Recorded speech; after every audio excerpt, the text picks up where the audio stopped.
울어봐. 울면 돈이 나오나? 제발 시계만은 건드리지 마세요. 그날 그가 부순 건 낡은 유품이 아니었다. 15년 전 백만장자 할머니가 목숨 걸고 숨겨온 거대한 비밀의 열쇠. 만약 이 절망이 누군가의 가장 위대한 희생이었다면 영상 시작 전 시청해주시는 분들께 진심으로 감사드립니다. 이야기 시작 전 구독과 좋아요 눌러주신 후 지금 어느 곳에서 듣고 계신지 댓글로 알려주시면 그곳에서 큰 행복과 행운이 함께하길 진심으로 바라겠습니다. 시작합니다. 오지수는 29살입니다. 그녀는 단칸방 책상 앞에 앉아 창밖을 멍하니 바라보고 있어요. 낡은 손목 시계가 그녀의 가느다란 손목에 헐렁하게 걸려 있습니다. 시계는 이미 오래전에 멈춰버렸지만 지수는 단 하루도 빼놓지 않고 이 시계를 차고 다녔어요. 이 시계는 할머니 김영자가 남긴 유일한 유품이었습니다. 할머니가 돌아가신 지 벌써 15년이 흘렀어요.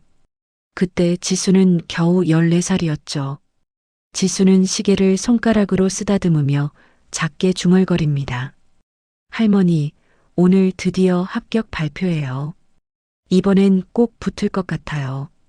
그녀의 목소리는 떨리고 있어요. 기대 반 불안 반이 섞인 음성이었습니다. 오늘은 공무원 시험 최종 합격자 발표일이에요. 지수는 지난 5년간 이 시험을 준비하느라 청춘을 모두 바쳤습니다. 아르바이트로 근근히 생활비를 벌면서 하루 15시간씩 책상에 앉아 공부했어요. 친구들은 하나둘 취직하고 연애하고 결혼까지 했지만 지수는 오직 공부만 했습니다. 그런데 지수의 얼굴에는 기쁨이 없어요. 오히려 깊은 두려움과 절망이 그녀의 눈빛을 어둡게 만들고 있습니다. 합격을 앞둔 사람의 표정이라고는 믿기 어려울 정도로 침울해 보여요. 그녀의 양손은 책상 위에서 떨리고 있고 입술은 바짝 말라 있습니다. 2달 전 지수에게 끔찍한 일이 일어났어요. 인터넷 광고에서 우연히 본 투자 상품에 전 재산을 날렸습니다. 한 달이면 수익률 200% 보장, 원금 보장, 지금 바로 투자하세요. 너무나 달콤한 말들이었어요. 지수는 그 말을 믿었습니다. 아니, 믿고 싶었어요. 합격만 하면 빚을 갚고 새로운 인생을 시작할 수 있을 거라는 희망에 매달렸던 겁니다. 그렇게 지수가 5년간 모은 전 재산 7천만 원을 투자했어요. 그중 절반은 지수 자신이 아르바이트로 모은 돈이었고 나머지 절반은 사채였습니다. 투자 회사는 처음 일주일 동안은 매일 수익이 올랐다며 문자를 보냈어요. 지수는 그 문자를 보며 안도했죠. 다행이야. 이제 곧 합격하고 빚도 갚고 제대로 된 삶을 살 수 있겠어. 하지만 그것도 잠시, 열흘째 되는 날 투자 회사는 흔적도 없이 사라졌습니다. 전화는 끊겼고 홈페이지는 폐쇄됐어요. 지수는 경찰서로 달려갔습니다. 경찰은 차갑게 말했어요. 피해자가 수백 명이에요. 사기범들은 이미 해외로 도주했고 돈 찾기는 거의 불가능합니다. 그 순간 지수의 세상이 무너져 내렸어요. 5년간 모은 돈이 한순간에 증발해버렸습니다. 더 큰 문제는 그중 절반이 사채였다는 거예요. 사채업자 강태식은 절대 용서하지 않을 사람입니다. 강태식은 40대 중반의 건장한 남자예요. 그는 매일같이 지수에게 전화를 걸어 돈을 독촉했습니다. 처음에는 부드러운 목소리로 시작했어요. 오지수 씨, 돈 언제쯤 갚을 수 있을까요? 저도 사정이 있어서요. 하지만 시간이 지날수록 그의 목소리는 점점 차갑고 위협적으로 변했습니다. 오지수 씨, 장난하는 거 아니죠? 내가 가만히 있는 게 호락호락해 보여요? 지수는 그의 전화를 받을 때마다 온몸이 얼어붙었어요. 태식의 목소리에는 언제든 폭력을 행사할 수 있다는 냉혹함이 배어 있었습니다. 지수는 휴대폰을 집어들고 화면을 켭니다. 오늘도 태식에게서 문자가 와 있어요. 합격 발표 보러 가기 전에 먼저 나 좀 만나시죠. 오늘 안에 연락 안 하면 직접 찾아갈 겁니다. 지수의 손이 부들부들 떨립니다. 휴대폰을 꽉 쥔 손에서 땀이 배어 나와요. 그녀는 휴대폰을 책상 위에 내려놓고 두 손으로 얼굴을 감쌉니다. 어떡하지? 합격해도 소용없는데. 빚을 어떻게 갚아? 지수는 작게 흐느낍니다. 눈물이 손가락 사이로 흘러내려요. 공무원 초봉은 그리 높지 않습니다. 월급을 꼬박꼬박 모아도 사채 이자를 갚기도 벅찰 거예요. 지수는 고개를 들고 다시 시계를 바라봅니다. 할머니 영자는 지수가 14살 때 돌아가셨어요. 할머니는 언제나 가난했습니다. 낡은 옷을 입고 작은 단칸방에서 손녀와 함께 살았어요. 그런데도 할머니는 늘 환하게 웃었습니다. 지수가 학교에서 돌아오면 할머니는 따뜻한 밥을 차려놓고 기다렸어요. 우리 지수, 오늘도 공부 열심히 했구나. 밥 먹자. 할머니의 목소리가 지금도 귓가에 생생합니다. 할머니는 항상 지수에게 말했어요. 지수야, 너는 꼭 공부 열심히 해서 훌륭한 사람이 되렴.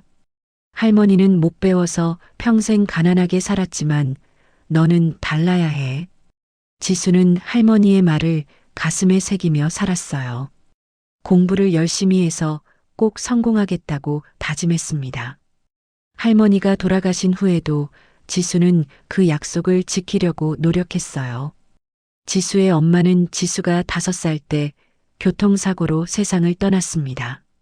그 후로 할머니가 엄마를 대신해 지수를 키웠어요. 할머니와 단둘이 살던 시절은 가난했지만 따뜻했습니다. 할머니는 남의 집 청소를 해주며 근근히 생계를 이어갔어요. 손녀를 먹이기 위해 자신은 굶는 날도 많았죠. 지수는 할머니가 얼마나 힘들게 자신을 키웠는지 잘 알고 있어요. 그래서 더욱 열심히 살려고 했습니다. 할머니의 희생을 헛되이 하지 않으려고 이를 악물고 공부했어요. 지수는 책상 서랍을 열고 낡은 사진 한 장을 꺼냅니다. 사진 속에는 할머니와 어린 지수가 함께 웃고 있어요. 지수는 사진을 가슴에 꼭 안습니다. 할머니, 저 정말 힘들어요. 어떡하면 좋을까요? 지수의 눈에서 눈물이 주르륵 흘러내립니다. 그녀는 한참을 울다가 겨우 마음을 진정시켜요. 시계를 보니 이제 발표 장소로 출발해야 할 시간입니다. 지수는 자리에서 일어나 외투를 입습니다. 거울을 보니 눈이 퉁퉁 부어 있어요. 찬물로 얼굴을 씻고 나와 가방을 챙깁니다. 방문을 열고 나서는 순간 차가운 복도 공기가 얼굴을 스쳐요. 낡은 건물의 계단은 삐걱거리며 소리를 냅니다. 지수는 천천히 계단을 내려가요. 한 걸음 한 걸음 내디딜 때마다 가슴이 무겁습니다. 건물 밖으로 나오니 겨울 바람이 매섭게 불어옵니다. 하늘은 잔뜩 흐려 있어요. 곧 비가 올 것 같은 날씨입니다. 지수는 외투깃을 세우고 걷기 시작합니다. 합격 발표 장소까지는 걸어서 한참 걸려요. 버스를 타고 싶지만 돈이 아까워 걷기로 했습니다. 요즘 지수는 한 푼이라도 아껴야 해요. 거리에는 출근하는 사람들로 붐빕니다. 모두들 바쁘게 걸어가고 있어요. 지수만 천천히 힘없이 걷고 있습니다. 지나가는 사람들은 모두 목적이 뚜렷해 보여요.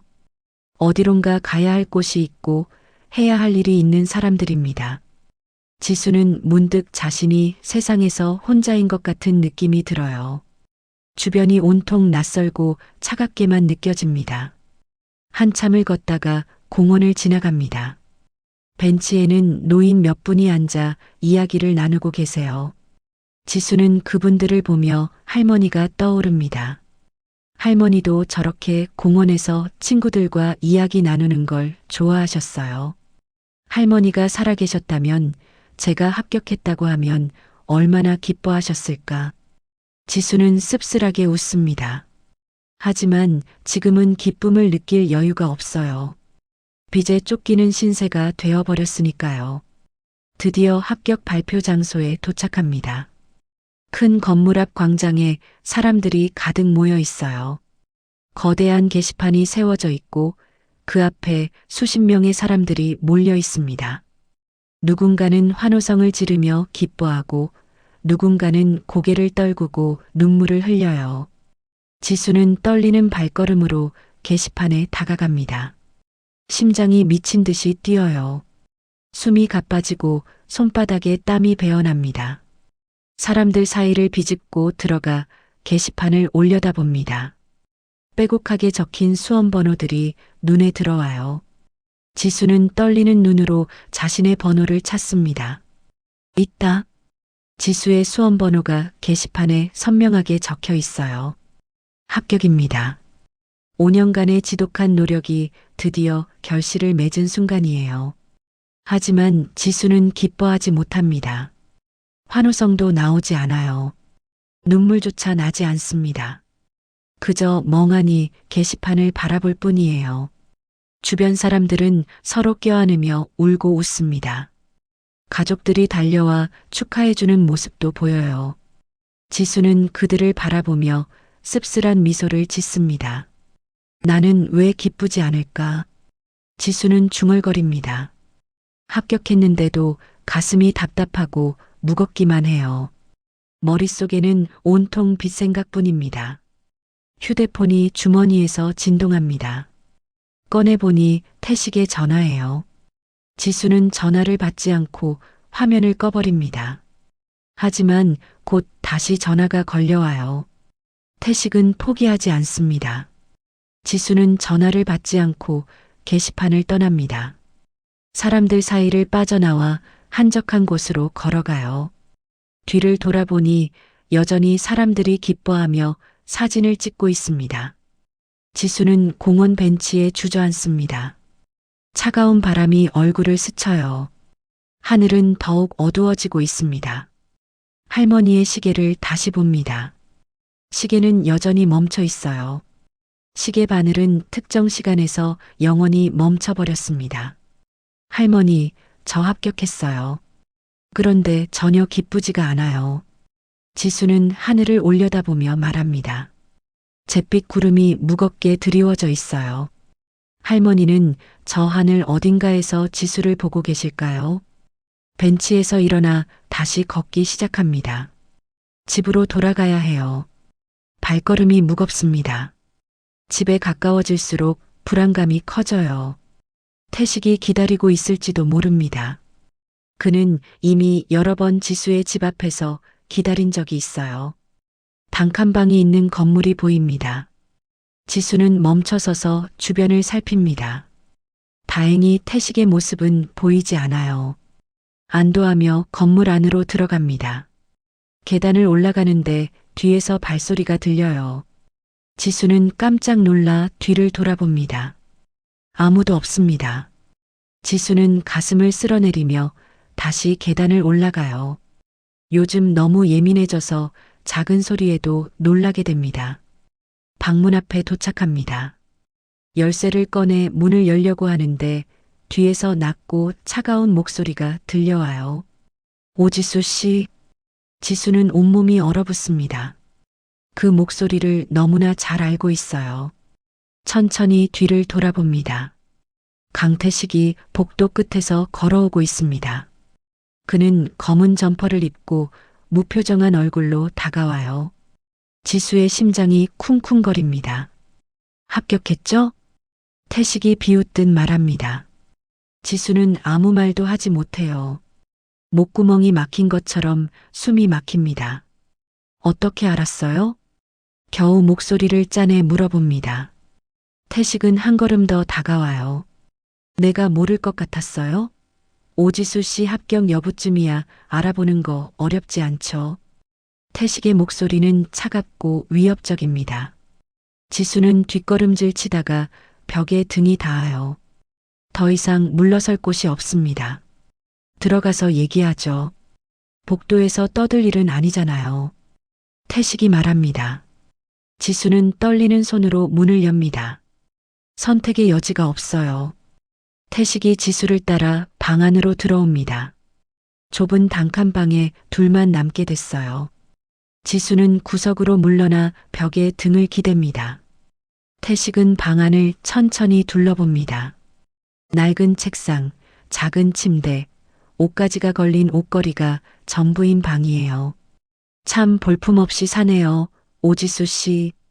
태식이 냉소적으로 말합니다. 지수는 고개를 숙인 채 아무 말도 하지 못해요. 온몸이 떨립니다. 태식이 지수 쪽으로 천천히 걸어옵니다. 그의 발소리가 방 안에 울려 퍼져요.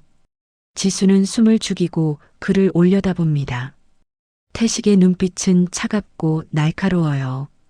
그는 지수를 내려다보며 입꼬리를 비틀어 올립니다. 이제 본격적으로 시작이네요, 오지수 씨. 합격했으니 이제 돈 갚을 수 있겠죠? 태식의 목소리가 방 안에 무겁게 가라앉습니다. 지수는 절망에 빠져요. 합격의 기쁨은 온데간데 없고 그녀 앞에는 끔찍한 현실만 남아 있습니다. 강태식은 지수의 작은 방 한가운데 서서 팔짱을 낀 채 그녀를 내려다보고 있어요. 그의 눈빛에는 냉혹함과 비웃음이 가득합니다. 지수는 벽에 등을 기댄 채 몸을 웅크리고 있어요. 그녀의 손은 떨리고 있고 숨소리는 가빠졌습니다. 태식이 천천히 입을 엽니다. 합격 축하해요, 오지수 씨. 이제 당당한 공무원이네요. 그의 목소리에는 진심 어린 축하는 전혀 담겨 있지 않아요. 오히려 조롱과 위협이 뒤섞여 있습니다. 지수는 고개를 들어 태식을 바라봅니다. 돈은 시간을 좀 주시면 갚을게요. 제발 조금만 기다려주세요. 지수의 목소리는 떨리고 있어요. 간절함이 묻어나는 목소리였습니다.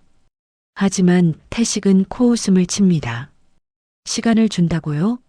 벌써 2달이나 지났는데 아직도 시간이 더 필요해요? 태식이 한 걸음 더 다가옵니다. 지수와 태식 사이의 거리가 점점 좁혀져요. 지수는 더 이상 물러설 곳이 없어서 벽에 바짝 붙어 서 있습니다. 태식은 지수의 방을 천천히 둘러보기 시작해요. 책상 위에 놓인 책들을 손으로 건드리며 말합니다. 공무원이면 월급이 얼마죠? 초봉이 한 200만 원 정도 되나요? 지수는 작게 고개를 끄덕입니다. 태식이 비웃듯 웃어요. 그 돈으로 언제 3,500만 원을 갚을 건가요? 이자도 계속 붙는데 말이죠. 태식의 말에 지수의 얼굴이 새하얗게 질립니다. 원금만 3,500만 원인데 이자까지 합치면 얼마나 될까요? 지수는 상상만 해도 끔찍해요. 태식이 책상 서랍을 열어봅니다.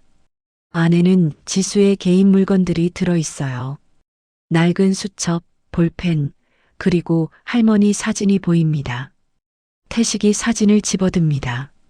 사진 속에는 젊은 시절의 할머니 영자와 어린 지수가 웃고 있어요.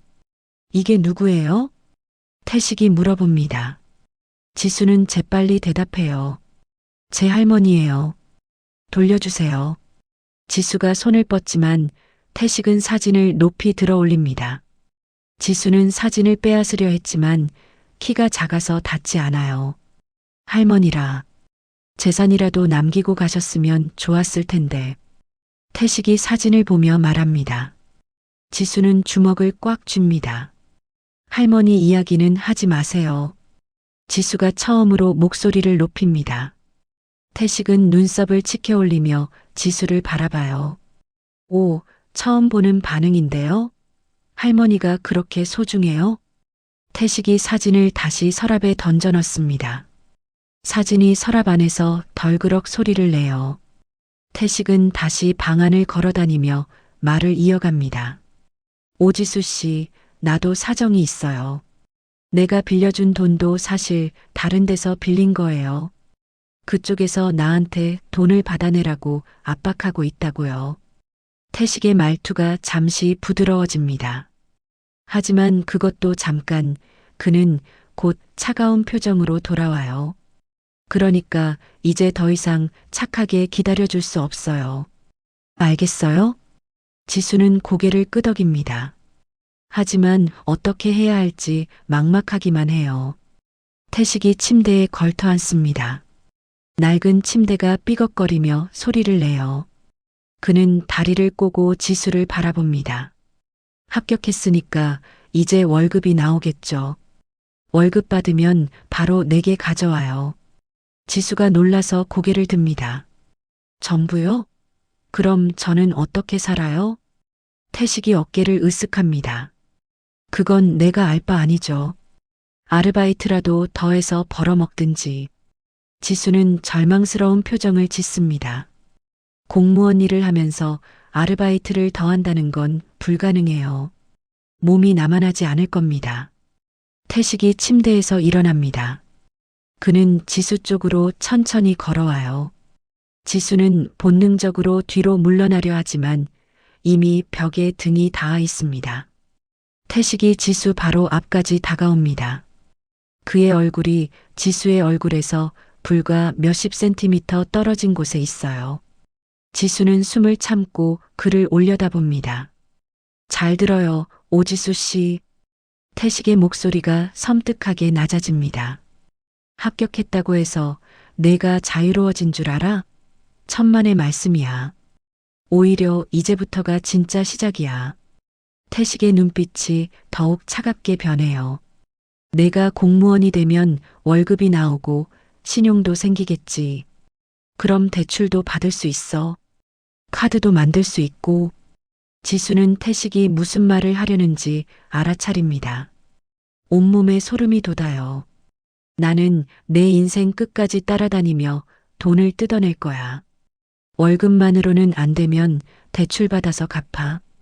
그것도 안 되면 또 다른 방법을 찾아야지. 태식의 말에 지수는 숨이 막힙니다. 이것은 단순히 빚을 갚는 문제가 아니에요. 태식은 지수의 인생 전체를 담보로 잡으려는 겁니다. 안 돼요. 그럴 순 없어요. 지수가 떨리는 목소리로 외칩니다. 하지만 태식은 비웃을 뿐이에요. 안 된다고? 오지수 씨, 선택권은 내게 없어. 돈을 빌려 쓴 건 누구야? 내가 알아서 감당해야지. 태식이 손을 뻗어 지수의 어깨를 잡습니다. 지수는 그의 손길에 몸을 움츠려요. 만약에 도망가려고 생각하지 마. 내가 어떻게든 찾아낼 테니까. 태식의 협박은 점점 노골적으로 변합니다. 지수는 눈물이 날 것 같았지만 꾹 참아요. 태식 앞에서 눈물을 보이고 싶지 않았습니다. 태식이 지수의 어깨에서 손을 떼고 뒤로 물러섭니다. 그는 다시 방 안을 둘러보다가 책상 위에 놓인 시계를 발견해요. 지수가 차고 있던 할머니의 시계를 벗어서 책상에 올려놓았던 겁니다. 태식이 시계를 집어듭니다. 이게 뭐예요? 시계인가? 지수의 얼굴이 급격히 굳어집니다. 그건 제 할머니 유품이에요. 내려놓아 주세요. 지수가 다급하게 말합니다. 하지만 태식은 시계를 이리저리 살펴보며 말해요. 유품? 이런 낡은 게? 시계도 안 가는데 왜 이런 걸 가지고 있어요? 태식이 비웃듯 말합니다. 지수는 손을 뻗어 시계를 돌려달라고 하지만 태식은 피해요. 그냥 추억이 담긴 물건이에요. 제발 돌려주세요. 지수의 목소리가 간절합니다. 태식은 시계를 손바닥 위에서 이리저리 굴리며 생각에 잠겨요. 추억이라. 돈도 안 되는 추억 따위를 소중히 간직하고 있네. 태식이 냉소적으로 말합니다. 그는 갑자기 얼굴을 찌푸려요. 사실 나도 오늘 기분이 별로 안 좋아요. 다른 채무자한테 한 대 얻어맞고 왔거든요. 태식이 턱을 만지며 말합니다. 지수는 그의 턱에 멍이 들어있는 걸 알아챕니다. 그래서 화풀이를 좀 해야겠어요. 태식이 갑자기 웃습니다. 그 웃음이 소름 끼치도록 섬뜩해요. 안 돼요. 제발 그건 안 돼요. 지수가 외치며 태식에게 달려듭니다. 하지만 태식은 한 손으로 지수를 밀쳐내요. 지수는 뒤로 비틀거리며 침대에 넘어집니다. 태식은 시계를 높이 들어 올립니다. 그리고 벽을 향해 힘껏 던져버려요. 안 돼. 지수의 비명이 방 안에 울려 퍼집니다. 시계가 벽에 부딪히며 산산조각 납니다. 유리 파편이 사방으로 튀고 시계 부품들이 바닥에 흩어져요. 지수는 넋을 잃은 듯 깨진 시계 조각들을 바라봅니다. 시간이 멈춘 것처럼 느껴져요. 할머니의 유일한 유품이 눈앞에서 산산조각 났습니다. 태식은 손을 털며 말합니다. 이제 좀 시원하네요.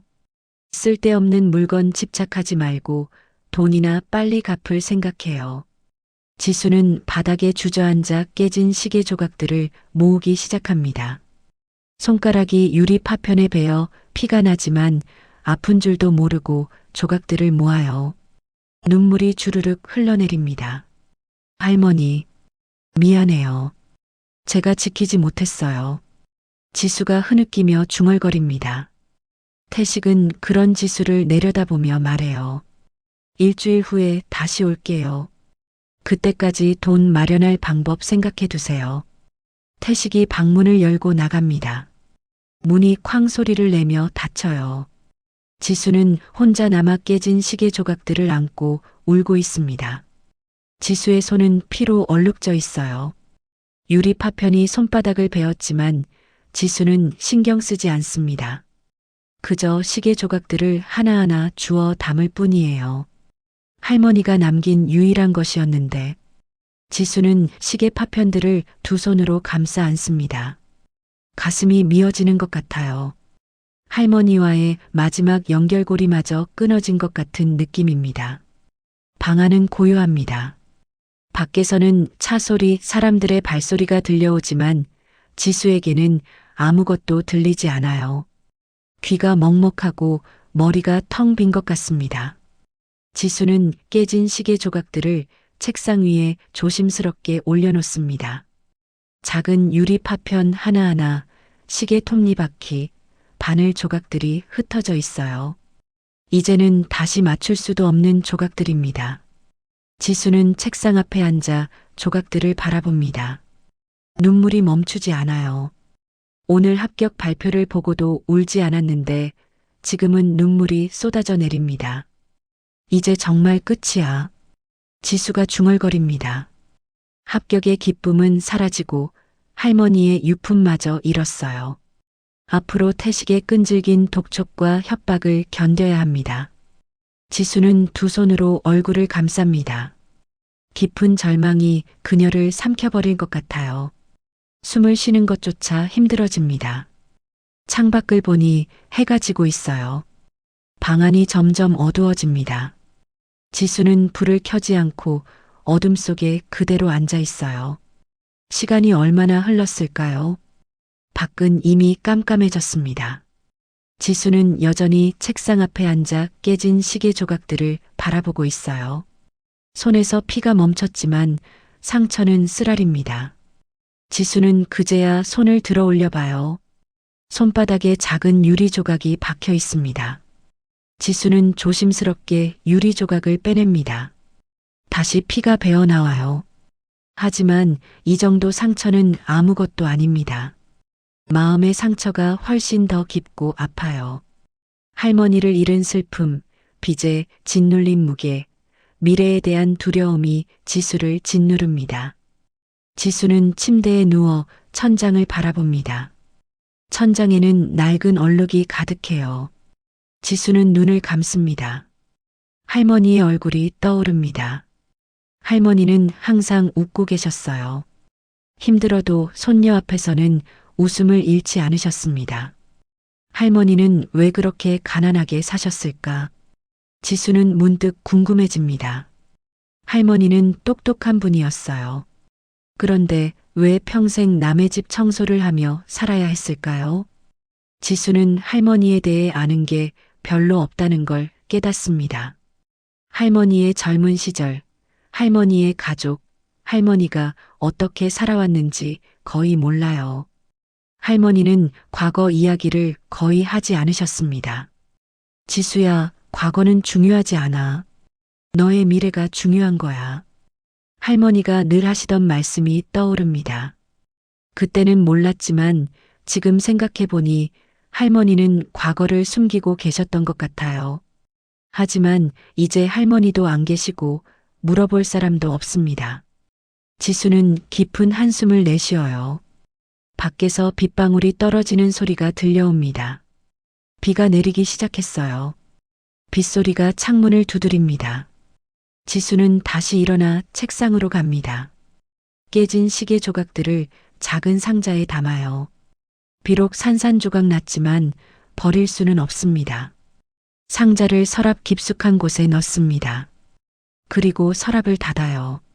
지수는 창밖을 바라봅니다. 빗줄기가 점점 굵어지고 있어요. 거리의 불빛들이 빗물에 번져 보입니다. 어떻게든 살아야지. 지수는 중얼거립니다. 비록 절망적이지만 포기할 수는 없어요. 할머니가 그토록 바라셨던 미래를 포기할 순 없습니다. 하지만 마음 한구석에는 여전히 두려움이 자리 잡고 있어요. 태식의 협박, 갚아야 할 빚, 불안한 미래가 지수를 짓누릅니다. 지수는 침대에 다시 누워 이불을 뒤집었습니다. 빗소리를 들으며 눈을 감아요. 오늘 하루가 악몽 같았습니다. 합격의 기쁨도 잠깐, 태식의 협박과 할머니 유품의 파손으로 모든 게 무너져 내렸어요.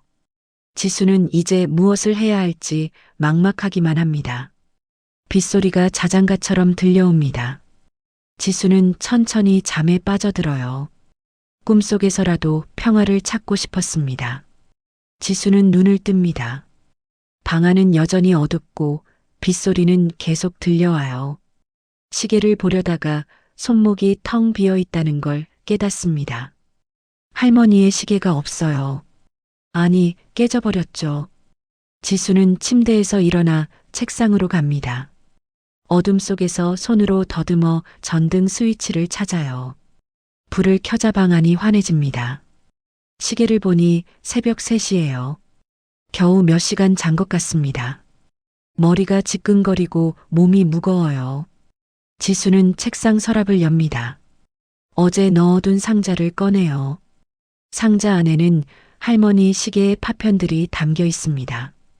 지수는 상자를 책상 위에 올려놓고 조각들을 하나씩 꺼냅니다. 유리 파편, 시계 톱니바퀴, 바늘, 작은 나사들이 손바닥 위에 놓여져요. 어제는 너무 슬퍼서 제대로 보지도 못했습니다. 수리할 수 있을까? 지수는 중얼거립니다. 하지만 이렇게 산산조각 난 시계를 수리하는 건 불가능해 보여요. 게다가 수리비도 만만치 않을 겁니다. 지수는 파편들을 자세히 들여다봅니다. 시계 뒷면 조각에 뭔가 새겨져 있는 것 같아요. 지수는 책상 서랍에서 돋보기를 꺼냅니다. 돋보기로 들여다보니 정말로 글자가 새겨져 있어요. 하지만 너무 작고 희미해서 읽기 어렵습니다. 지수는 스탠드를 당겨 빛을 더 비춰요. 이게 뭐지? 지수가 눈을 가늘게 뜨고 글자를 읽으려 합니다. 숫자와 문자가 뒤섞여 있는 것 같아요. 하지만 정확히 뭐라고 쓰여 있는지 알 수가 없습니다. 지수는 할머니가 이 시계에 뭔가를 새겨 놓았다는 생각을 해요. 하지만 왜 이런 걸 새겨 놓으셨을까요? 의문이 꼬리를 물고 이어집니다. 지수는 다른 파편들도 하나씩 살펴봅니다. 대부분은 그냥 부서진 조각일 뿐이에요. 하지만 시계 케이스 안쪽에서 작은 종이 조각을 발견합니다. 이건 뭐지? 지수는 조심스럽게 종이 조각을 펼쳐봅니다. 종이는 오래돼서 누렇게 변색됐어요. 글씨가 희미하게 적혀 있습니다. 지수야, 언젠가 내가 이걸 보게 된다면. 할머니의 글씨예요. 지수는 가슴이 두근거립니다. 할머니가 자신에게 남긴 메시지인 것 같아요. 하지만 그 다음 글씨는 물에 번져서 읽을 수가 없습니다. 지수는 안타까움에 한숨을 쉬어요. 할머니가 무슨 말을 하려고 했는지 알 수가 없습니다. 지수는 종이 조각을 다시 들여다봅니다. 마지막 줄에 흐릿하게 남아있는 글씨가 보여요. 진실은 금고 속에 그것뿐입니다. 나머지는 완전히 지워져서 읽을 수 없어요. 지수는 고개를 갸웃거립니다. 금고, 무슨 금고를 말씀하시는 거지? 지수는 할머니가 금고를 가지고 있었다는 이야기를 들어본 적이 없어요. 할머니는 평생 가난하게 사셨는데 무슨 금고가 있었을까요? 지수는 종이 조각을 조심스럽게 접어 지갑에 넣습니다. 나중에 다시 자세히 살펴봐야겠어요. 지금은 머리가 복잡해서 생각이 잘 정리되지 않습니다. 창밖을 보니 비는 그쳤지만 하늘은 여전히 어두워요. 동이 트려면 아직 멀었습니다. 지수는 다시 침대에 누워요. 잠을 청하지만 잠이 오지 않습니다. 머릿속에는 온갖 생각들이 맴돌아요. 태식의 협박, 갚아야 할 빚, 할머니의 메시지, 그리고 알 수 없는 금고 이야기까지요. 지수는 천장을 바라보며 한숨을 쉽니다. 이제 정말 끝이다. 지수가 중얼거립니다. 합격했지만 미래는 암담하기만 해요. 월급으로는 이자도 제대로 갚지 못할 겁니다. 태식은 일주일 후에 다시 찾아온다고 했어요. 그때까지 돈을 마련하지 못하면 어떻게 될까요?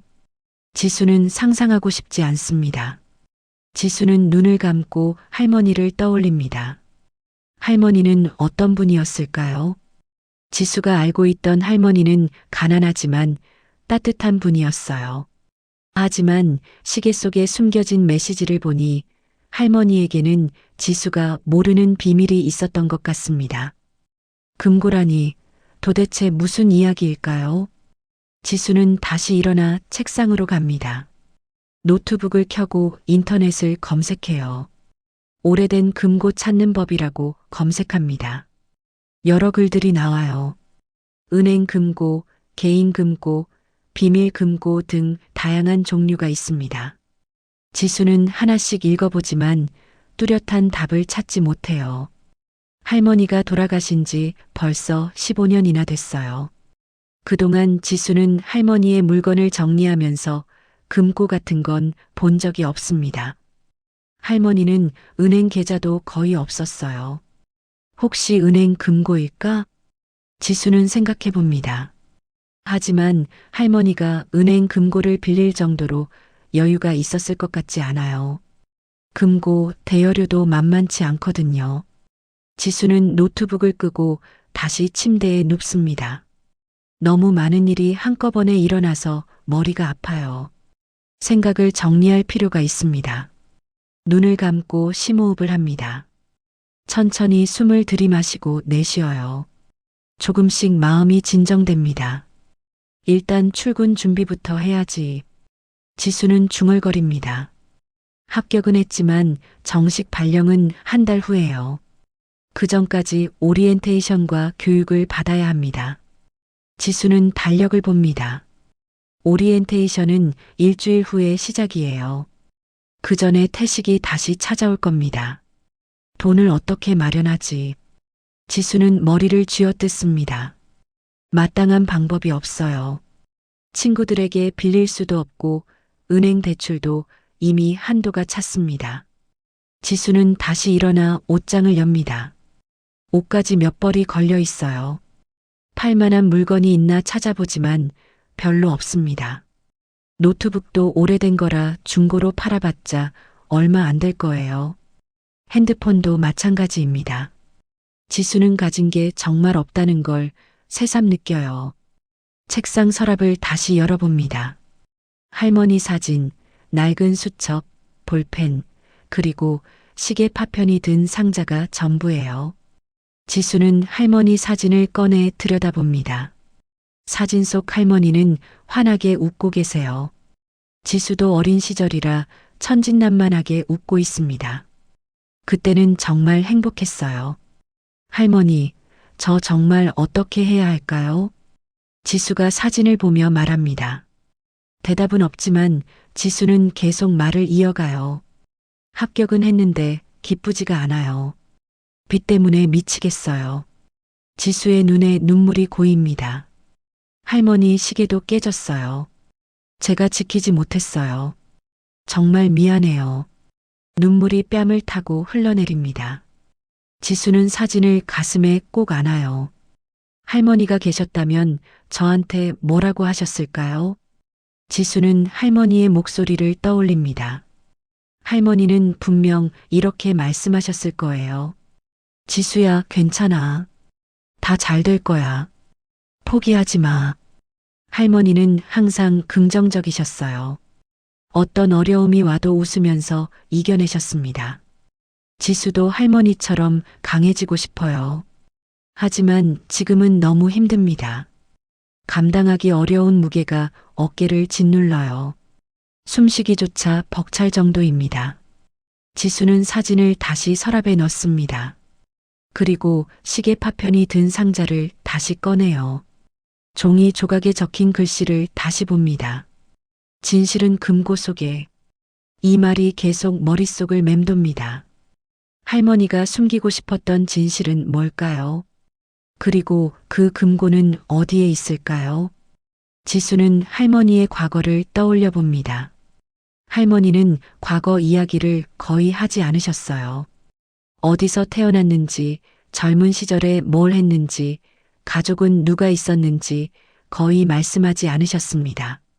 지수가 물어보면 할머니는 이렇게 말씀하셨어요.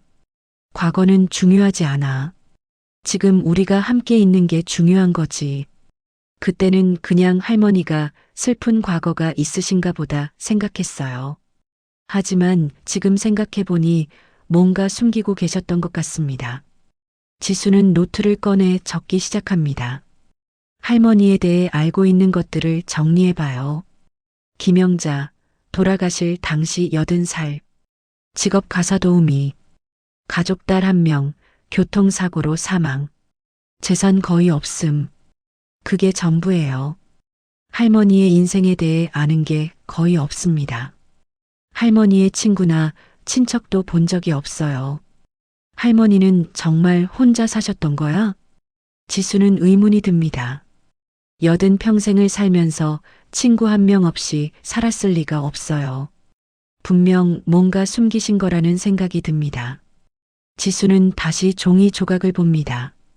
할머니가 남긴 이 메시지에는 분명 중요한 의미가 있을 거예요. 하지만 지금은 알 수가 없습니다. 창밖이 조금씩 밝아옵니다. 동이 트고 있어요. 새벽 5시가 넘었습니다. 지수는 침대에서 일어나 세면대로 갑니다. 거울을 보니 얼굴이 창백해요. 눈 밑에는 다크서클이 짙게 드리워져 있습니다. 찬물로 얼굴을 씻습니다. 차가운 물이 얼굴을 깨워줘요. 조금은 정신이 드는 것 같습니다. 수건으로 얼굴을 닦으며 지수는 결심합니다. 일단 오늘 하루를 살아보자. 한 번에 하나씩 해결하는 거야. 지수는 스스로에게 말합니다. 너무 많은 걸 한꺼번에 생각하면 무너질 것 같아요. 하나씩 차근차근 해결해야 합니다. 지수는 옷을 갈아입습니다. 오늘은 구청에 가서 합격 관련 서류를 제출해야 해요. 준비해야 할 게 많습니다. 가방을 챙기며 지수는 다시 한번 시계 파편이 든 상자를 봅니다. 언젠가는 이 수수께끼를 풀 수 있을 거예요. 할머니가 남긴 메시지의 의미를 알게 될 날이 올 겁니다. 할머니, 기다려주세요. 제가 꼭 진실을 찾아낼게요. 지수는 상자를 가방에 넣습니다. 혹시 모르니까 가지고 다니기로 해요. 방문을 열고 나갑니다. 복도는 고요해요. 아직 이른 시간이라 사람들이 잠들어 있습니다. 계단을 내려가며 지수는 어젯밤을 떠올립니다. 태식이 시계를 깨뜨렸던 순간 그 섬뜩한 협박이 귓가에 맴돌아요. 이제 정말 끝이다. 어젯밤 지수가 했던 말입니다. 하지만 지금 생각해보면 아직 끝이 아니에요. 아직 싸울 수 있습니다. 지수는 주먹을 꽉 쥡니다. 할머니가 바라셨던 미래를 포기할 수는 없어요. 어떻게든 이 상황을 헤쳐나가야 합니다. 건물 밖으로 나오니 아침 공기가 차갑습니다. 하늘은 맑게 겠어요. 어젯밤의 비는 흔적도 없습니다. 지수는 깊게 숨을 들이마십니다. 새로운 하루가 시작됐어요. 비록 앞길이 험난하지만 포기하지 않을 겁니다. 버스 정류장으로 걸어갑니다. 아침 출근길이라 사람들이 하나둘 나오기 시작해요. 지수는 그들 사이에 섞여 버스를 기다립니다. 휴대폰을 꺼내 시간을 확인합니다. 구청은 9시에 열어요. 아직 시간이 좀 남았습니다. 지수는 휴대폰으로 은행 앱을 엽니다. 잔액을 확인해 보니 5만 원이 남아 있어요. 이 돈으로 한 달을 버텨야 합니다. 한숨이 나오지만 꾹 참습니다. 우는 건 아무 소용이 없어요. 지금은 현실을 직시하고 방법을 찾아야 할 때입니다. 버스가 도착합니다. 지수는 버스에 올라타요. 창밖으로 도시 풍경이 지나갑니다. 사람들은 각자의 삶을 살고 있어요. 모두가 저마다의 고민과 아픔을 안고 살아갑니다.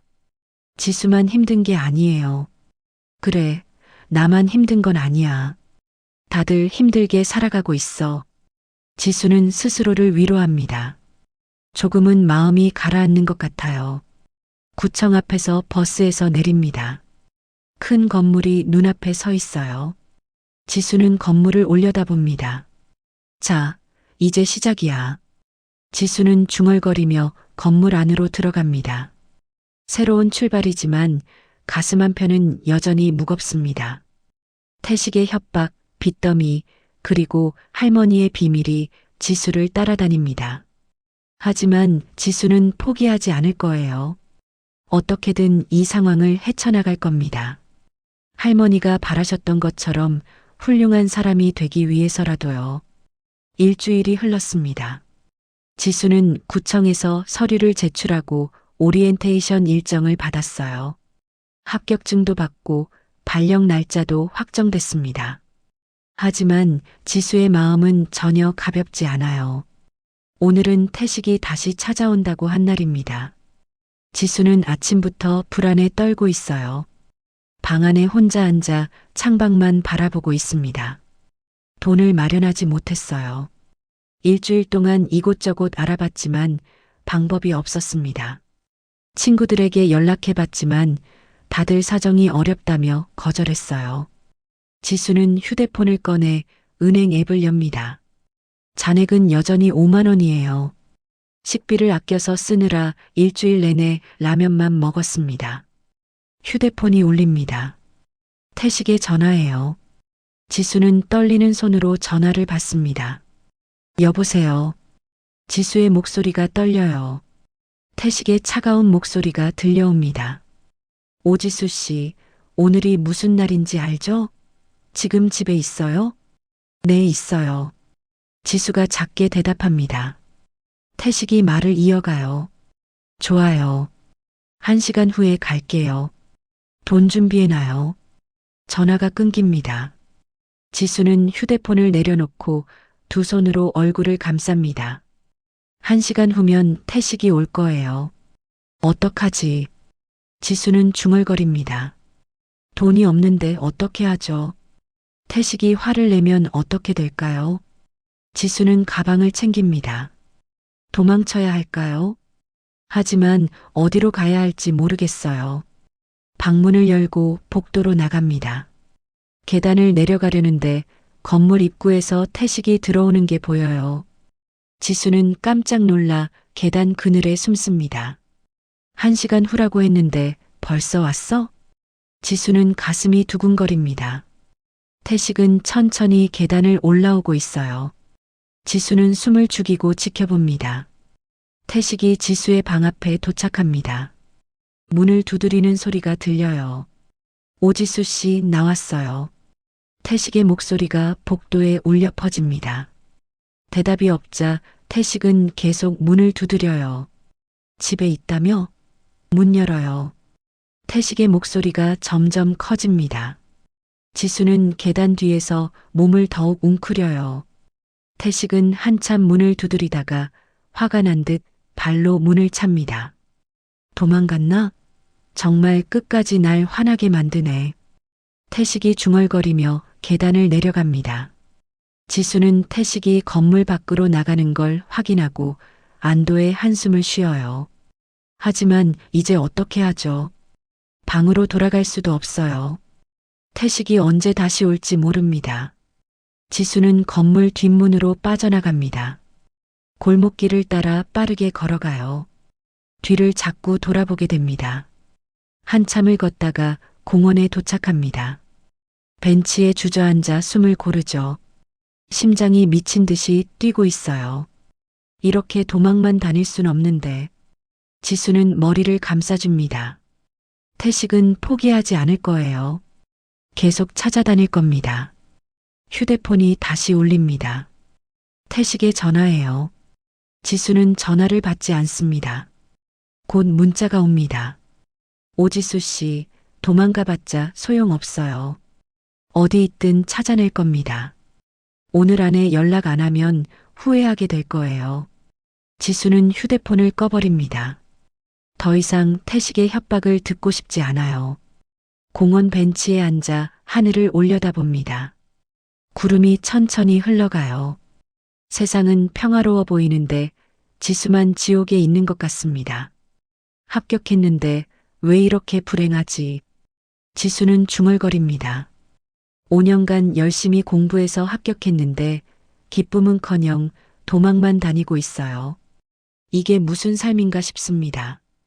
1시간쯤 지났을까요? 지수는 일어나 다시 걷기 시작합니다. 어디로 가야 할지 모르지만 일단 걸어요. 거리를 걷다가 도서관이 보입니다. 지수는 도서관 안으로 들어가요. 여기서 잠시 숨을 수 있을 것 같습니다. 열람실에 앉아 책을 펼쳐봅니다. 하지만 글자가 눈에 들어오지 않아요. 머릿속은 온통 태식 생각뿐입니다. 지수는 가방에서 할머니 시계 파편이 든 상자를 꺼냅니다. 상자를 열고 종이 조각을 다시 봐요. 진실은 금고 속에. 이 말이 무슨 뜻일까요? 할머니가 정말 금고를 남기셨을까요? 지수는 휴대폰을 다시 켭니다. 인터넷으로 할머니 이름을 검색해봐요. 김영자. 너무 흔한 이름이라 수많은 검색 결과가 나옵니다. 지수는 하나씩 클릭해보지만 할머니와 관련된 건 없어요. 지수는 한숨을 쉬며 휴대폰을 내려놓습니다. 이렇게 해서는 답을 찾을 수 없어요. 시간이 흘러 저녁이 됩니다. 도서관 폐관 시간이 다가와요. 지수는 도서관을 나와 다시 거리를 걷습니다. 배가 고파요. 오늘 아침부터 아무것도 먹지 못했습니다. 하지만 돈이 없어서 밥을 사 먹을 수도 없어요. 편의점에 들어가 삼각김밥 하나를 삽니다. 1,000원짜리 김밥이에요. 지수는 편의점 밖에 서서 김밥을 먹습니다. 김밥을 먹으며 눈물이 납니다. 왜 이렇게 됐을까요? 합격의 기쁨을 누려야 하는데 김밥 하나 사 먹으면서 우는 신세가 됐어요. 지수는 눈물을 닦고 다시 걷기 시작합니다. 집으로 돌아가야 하는데 무섭습니다. 태식이 기다리고 있을지 모르거든요. 한참을 망설이다가 집 근처까지 옵니다. 멀리서 건물을 바라봐요. 태식의 차가 보이지 않습니다. 조심스럽게 건물에 다가갑니다. 주변을 살피며 천천히 걸어요. 다행히 태식은 보이지 않습니다. 건물 안으로 들어가 계단을 올라갑니다. 방문 앞에 도착하니 문틈에 쪽지가 끼워져 있어요. 지수는 쪽지를 꺼내 읽습니다. 오지수 씨, 내일 다시 올게요. 도망가지 마세요. 어차피 못 도망가요. 태식의 글씨예요. 지수는 쪽지를 구겨버립니다. 방문을 열고 들어갑니다. 방 안은 어두워요. 불을 켜고 문을 잠급니다. 지수는 바닥에 주저앉습니다. 온몸에 힘이 빠져요. 하루 종일 도망 다니느라 지쳤습니다. 이제 정말 어떻게 해야 하지? 지수는 중얼거립니다. 내일 태식이 다시 올 거예요. 그때까지 돈을 마련해야 하는데 방법이 없습니다. 지수는 침대에 누워 천장을 바라봅니다. 합격의 영광은 온데간데 없어요. 지금 지수에게는 절망만 남아 있습니다. 휴대폰이 울립니다. 모르는 번호예요. 지수는 조심스럽게 전화를 받습니다. 여보세요? 오지수 씨 맞으시죠? 낯선 남자 목소리가 들려옵니다. 지수는 긴장해요. 누구세요? 저는 변호사 박민수라고 합니다. 김영자 씨의 변호사입니다. 지수는 깜짝 놀랍니다. 할머니의 변호사라고요? 할머니의 변호사요? 무슨 말씀이세요? 지수가 당황해서 묻습니다. 변호사는 침착한 목소리로 말해요. 만나서 얘기하고 싶습니다. 중요한 이야기가 있어요. 내일 시간 되시나요? 지수는 혼란스럽습니다. 할머니가 돌아가신 지 15년이나 됐는데 갑자기 변호사라니요. 무슨 일인데요? 전화로 말씀드리기 어려운 내용입니다. 깨진 시계 속 암호에 관한 이야기입니다. 지수는 숨이 멎는 것 같아요. 깨진 시계 속 암호라니 이 사람은 어떻게 알고 있을까요? 어떻게 제 번호를 아셨어요? 김영자 씨께서 남겨두셨습니다. 자세한 건 내일 만나서 말씀드리겠습니다. 변호사가 만날 장소와 시간을 알려줍니다. 지수는 멍하니 듣고 있어요. 전화가 끊기고 지수는 휴대폰을 내려다봅니다. 이게 무슨 일일까요? 할머니의 변호사라니 깨진 시계 속 암호라니요. 지수는 가슴이 두근거립니다. 혹시 이게 할머니가 말씀하신 진실과 관련이 있을까요? 금고 이야기도 이 변호사가 알고 있을까요? 하지만 한편으로는 의심도 듭니다. 혹시 사기꾼은 아닐까요?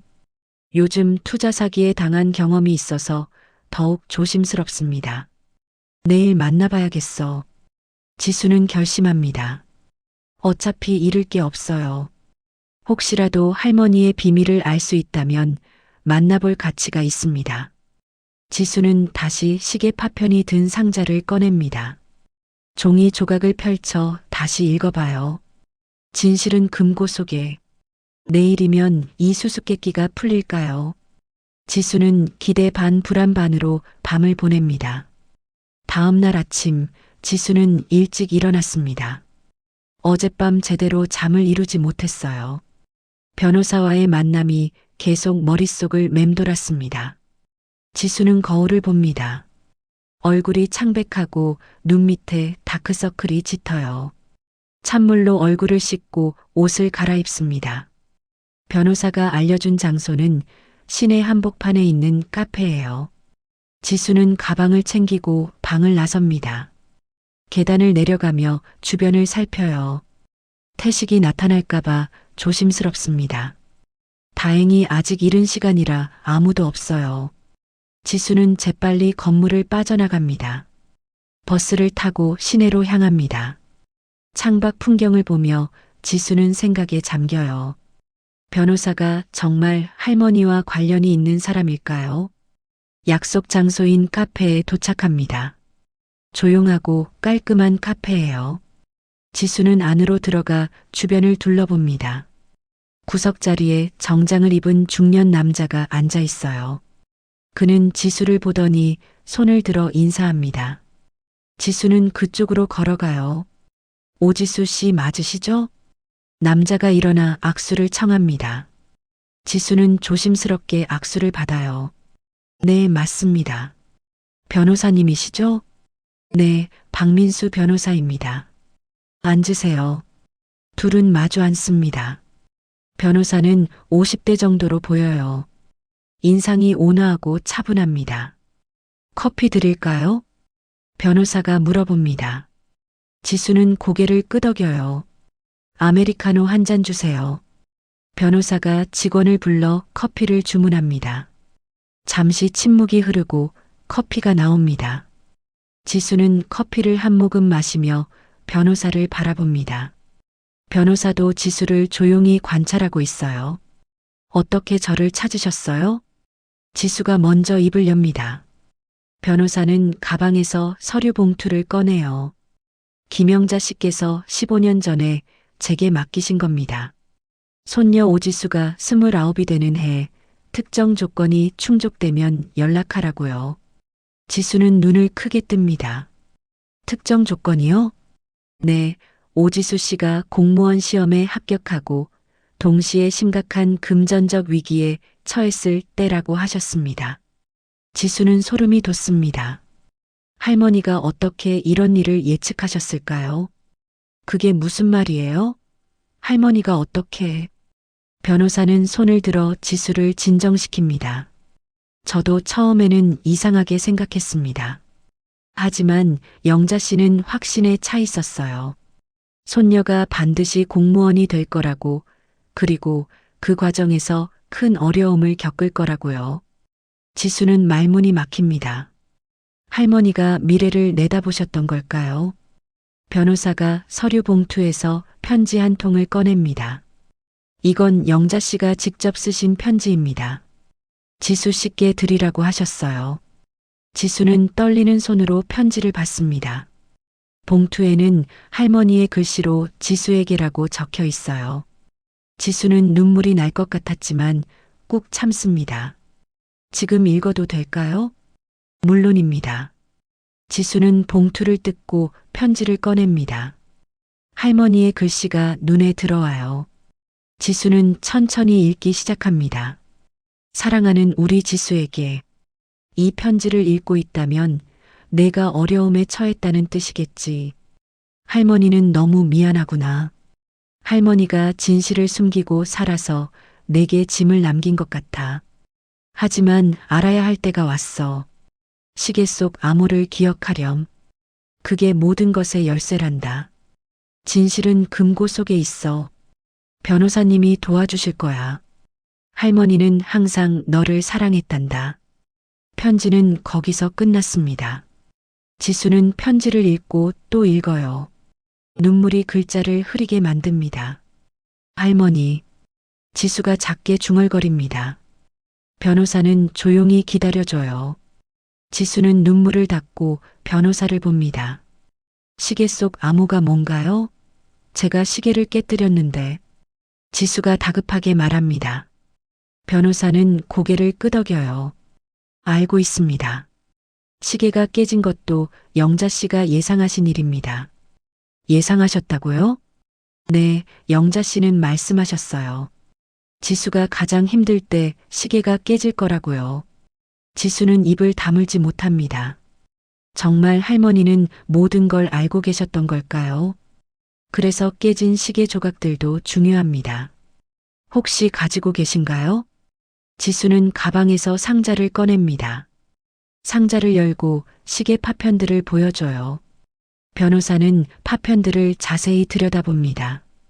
특히 시계 뒷면 조각을 집어들어요. 여기 새겨진 숫자와 문자가 보이시나요? 지수는 고개를 끄덕입니다. 네, 봤는데 무슨 뜻인지 모르겠어요. 변호사는 돋보기를 꺼내 자세히 살펴봅니다. 이건 금고 비밀번호입니다. 지수는 숨이 멎는 것 같아요. 금고요? 정말 금고가 있어요? 네, 영자 씨 명의로 된 은행 금고가 있습니다. 변호사가 서류를 꺼내 보여줍니다. 금고 임대 계약서예요. 지수는 서류를 받아들고 읽어봅니다. 정말로 할머니 이름으로 된 금고였어요. 15년 전에 계약한 거라고 적혀 있습니다. 할머니가 금고를요? 그럴 돈이 어디 있었어요? 지수가 믿을 수 없다는 듯 묻습니다. 변호사는 심각한 표정을 짓습니다. 그것도 진실의 일부입니다. 영자 씨는 사실 부유한 분이었어요. 지수는 충격을 받습니다. 부유하다고요? 말도 안 돼요. 할머니는 평생 가난하게 사셨어요. 지수의 목소리가 커집니다. 주변 사람들이 쳐다봐요. 변호사가 조용히 하라는 손짓을 합니다. 진정하세요, 지수 씨. 천천히 설명하겠습니다. 지수는 깊게 숨을 들이마시며 마음을 가라앉혀요. 영자 씨는 일부러 가난하게 사셨습니다. 이유가 있었어요. 무슨 이유죠? 그건 금고를 열어봐야 알 수 있습니다. 영자 씨는 모든 증거와 문서를 금고에 넣어두셨거든요. 지수는 혼란스럽습니다. 할머니가 부자였다니, 일부러 가난하게 살았다니, 도대체 무슨 일이 있었던 걸까요? 금고는 어디 있어요? 시내 중앙은행입니다. 지금 바로 가시겠어요? 지수는 망설입니다. 혹시 이게 사기는 아닐까요? 변호사를 믿어도 될까요? 변호사는 지수의 마음을 읽은 듯 말합니다. 의심하시는 것 같네요. 당연합니다. 하지만 이걸 보시면 믿으실 겁니다. 변호사가 또 다른 서류를 꺼냅니다. 지수와 할머니가 함께 찍은 사진이에요. 지수가 어렸을 때 사진입니다. 이 사진은 영자 씨가 제게 주신 겁니다. 지수 씨를 확인하기 위해서요.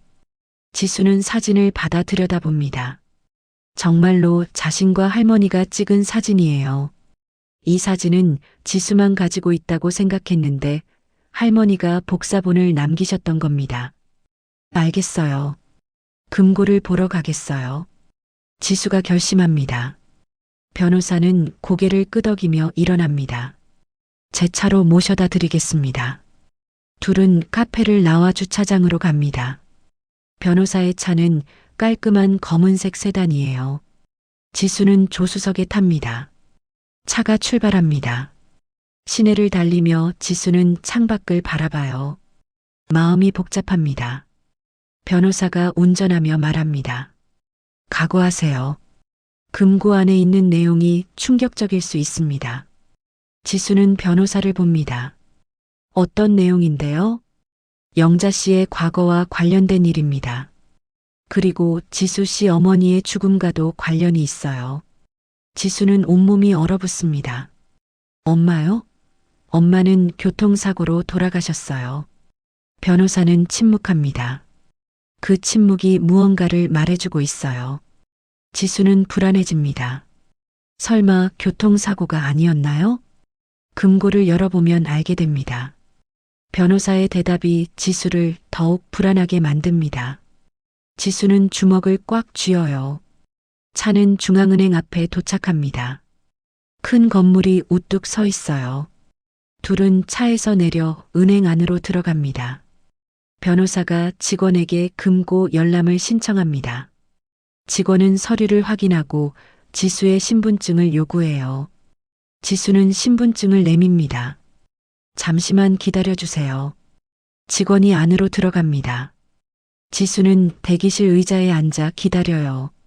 가슴이 두근거립니다. 곧 진실을 알게 될 거예요. 할머니가 숨겨온 비밀, 엄마의 죽음, 그리고 금고 속 내용을 알게 됩니다. 지수는 떨리는 마음으로 기다립니다. 직원이 돌아옵니다. 이쪽으로 오세요. 지수와 변호사는 직원을 따라 금고실로 향합니다. 복도를 지나 두꺼운 철문 앞에 도착해요. 직원이 카드를 찍고 비밀번호를 누릅니다. 철문이 천천히 열려요. 안으로 들어가니 작은 방들이 줄지어 있습니다. 316호실입니다. 직원이 안내합니다. 지수와 변호사는 작은 방 안으로 들어가요. 벽면에 금고가 박혀 있습니다. 변호사가 지수를 봅니다. 시계 뒷면에 새겨진 번호를 눌러보세요. 지수는 가방에서 시계 파편을 꺼냅니다. 떨리는 손으로 뒷면을 확인해요. 희미하게 새겨진 숫자들이 보입니다. 7, 2, 0, 3, 1, 9. 지수는 천천히 번호를 누릅니다. 마지막 숫자를 누르자 금고에서 딸깍 소리가 나요. 변호사가 금고 문을 엽니다. 안에는 두꺼운 서류 봉투와 작은 상자가 들어 있어요. 변호사가 조심스럽게 꺼내 테이블 위에 놓습니다. 먼저 이 편지를 읽어보세요. 변호사가 봉투 하나를 건넵니다. 지수는 봉투를 뜯고 편지를 꺼내요. 할머니의 글씨가 빼곡하게 적혀 있습니다. 지수는 숨을 깊이 들이마시고 읽기 시작해요. 지수야, 이 편지를 읽고 있다면 할머니가 숨겨온 진실을 알아야 할 때구나. 할머니는 내가 생각하는 그런 사람이 아니었어. 할머니는 젊은 시절 사업으로 큰 돈을 벌었단다. 부동산과 주식으로 재산이 수십억이 넘었지. 남들이 부러워하는 백만장자였어. 지수는 숨이 막힙니다. 할머니가 백만장자였다고요? 믿을 수가 없어요. 편지를 계속 읽습니다. 하지만 15년 전 끔찍한 일이 일어났어. 내 엄마 할머니의 딸이 살해당했단다. 교통사고가 아니었어, 지수야. 범죄 조직이 저지른 일이었지. 지수의 손이 떨립니다. 엄마가 살해당했다고요? 눈물이 글자를 흐리게 만들어요. 그 조직은 할머니의 재산을 노리고 있었어. 할머니를 협박하려고 내 엄마를 죽였지. 그리고 다음은 너라고 협박했단다. 할머니는 너무 무서웠어. 5살짜리 손녀를 잃을 수는 없었지. 지수는 편지를 읽으며 오열합니다. 변호사가 조용히 휴지를 건네줘요. 그래서 할머니는 결정했어. 모든 재산을 포기하고 흔적을 감추기로. 재산 포기 각서를 쓰고 모든 걸 신탁에 맡겼지. 그리고 너와 함께 가난하게 살기 시작했어. 범죄 조직의 눈을 피하기 위해서였단다. 지수는 고개를 들어 변호사를 봅니다. 이게 사실이에요? 변호사는 고개를 끄덕입니다. 네, 모두 사실입니다. 변호사가 서류 묶음을 펼칩니다. 이게 증거입니다. 첫 번째 서류는 신문 기사 스크랩이에요. 15년 전 날짜가 적혀 있습니다. 유명 사업가 김영자, 딸 교통사고로 잃어. 기사에는 할머니의 젊은 시절 사진이 실려 있어요. 화려한 옷을 입고 환하게 웃는 할머니의 모습입니다. 지수가 아는 할머니와는 완전히 다른 모습이에요. 할머니가 유명한 사업가였어요? 지수가 떨리는 목소리로 묻습니다. 네, 부동산 개발로 큰 성공을 거두셨죠. 당시 재계에서도 유명한 분이셨습니다. 변호사가 다음 서류를 꺼냅니다. 경찰 보고서예요. 지수 씨 어머니의 사망 사건입니다. 공식적으로는 교통사고로 처리됐지만 영자 씨는 진실을 알고 계셨어요. 보고서에는 사고 현장 사진과 조사 내용이 담겨 있습니다. 지수는 차마 자세히 보지 못해요. 범죄 조직이 왜 우리 가족을 노렸어요? 변호사가 또 다른 서류를 펼칩니다. 영자 씨가 개발하려던 땅이 문제였습니다. 그 땅에는 범죄 조직이 운영하는 불법 시설이 있었어요. 영자 씨가 개발을 추진하자 조직이 위협을 느낀 겁니다. 지수는 주먹을 꽉 쥡니다. 그래서 엄마를 죽인 거예요? 네, 영자 씨를 협박하기 위해서였죠. 그리고 다음은 손녀인 당신 차례라고 경고했습니다. 변호사가 계속 설명합니다. 영자 씨는 경찰에 신고했지만 소용없었어요. 그 조직은 워낙 세력이 커서 경찰도 손을 못 댔습니다. 지수는 절망스러운 표정을 짓습니다. 그래서 할머니는 모든 걸 포기하신 거군요. 맞습니다. 영자 씨는 공식적으로 파산을 선언했어요. 모든 재산을 정리하고 흔적을 감췄습니다. 그리고 당신과 함께 숨어서 살기 시작했죠. 변호사가 재산 포기 각서를 보여줍니다.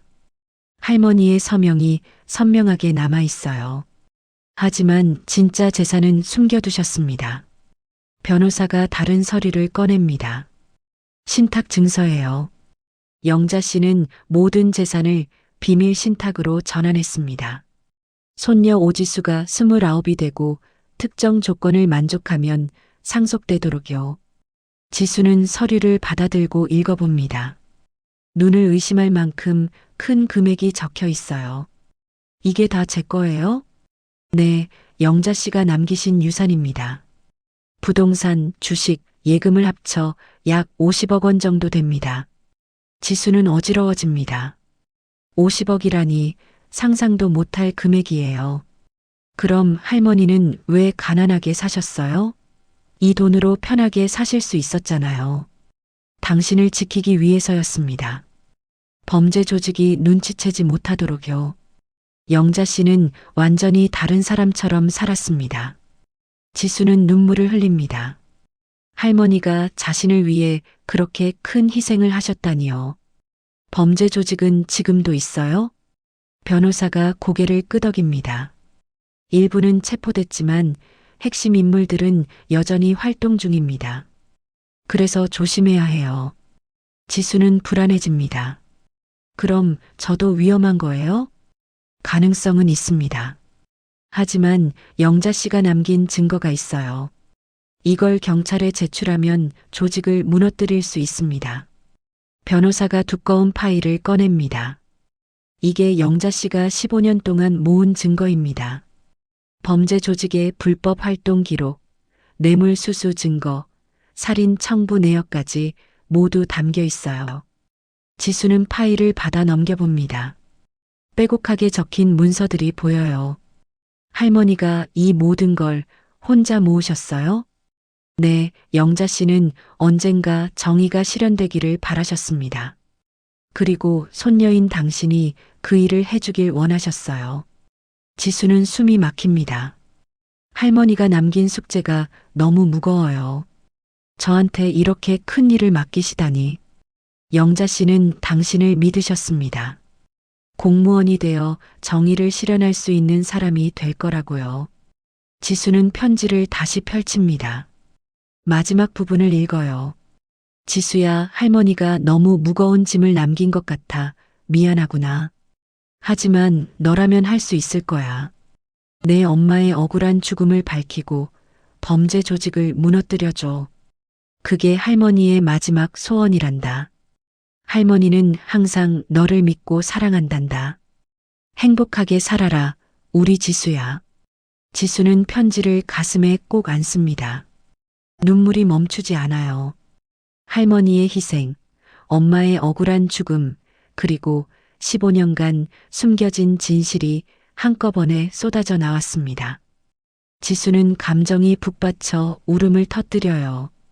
변호사는 조용히 기다려줍니다.